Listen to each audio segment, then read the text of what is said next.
आपले खूप जबरदस्त आर्टिस्ट सगळ्यात पहिले लीड करत रवी भाऊ स्वतः आणि याचा आपल्या सोबत आहे वैष्णवी डवरे. वैष्णवी डवरे वैष्णवीजी आमचे फेवरेट माणूस आहे बॉस. आणि याच्यानंतर सोबत आता म्हणजे फेवरेट माणूस आणि सोबत साधे माणूस सुद्धा आहे म्हणजे विलास झट्टे.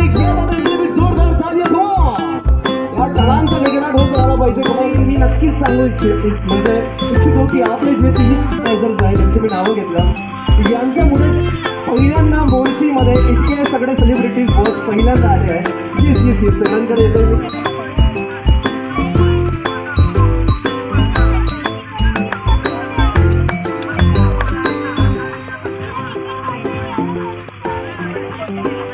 ओके आणि सोबत आपल्यासोबत आहे खूप छान अशी मिमिक्री आर्टिस्ट आकाश कुठे आकाश दादा. येस आकाश दादा मालगुडे खूप छान मिमिक्री आर्टिस्ट आहे.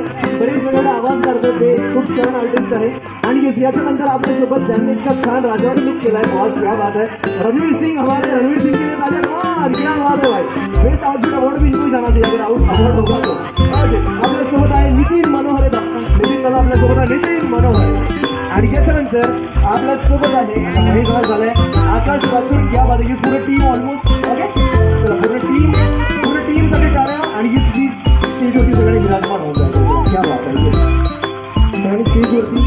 आणि जे मागे तुम्ही गाणं ऐकताय सध्या म्हणजेच गुलाबी साडी यांचे दोन कोरिओग्राफर ज्यांनी ते गाणं बसवलं आणि सुद्धा त्याच्यामध्ये ऍक्टिंग केली आहे अशी लोक सध्या आपल्या सोबत आहे यार. गुलाबी साडी इतकं ट्रेंडिंग गाणं ज्यांच्यामुळे आपलं म्हणजे मराठी इंडस्ट्री पूर्ण हालून गेली होती त्यात तो डान्स ज्यांनी बसवला जो गरबाचा इतका शुभ अवसर आहे तर ते दोघे सुद्धा आपल्या सोबत आहेत. आणि जसं मी सांगितलं की मोर्शीमध्ये मला नक्कीच खात्री आहे की मोर्शीमध्ये पहिल्यांदा इतके मोठे मोठे आर्टिस्ट एका इव्हेंटमध्ये आलेले आहेत.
मच्छर कसं मारतो आपण पटकन मच्छर मारते सगळ्यांनी कम ऑन लाईक दिस.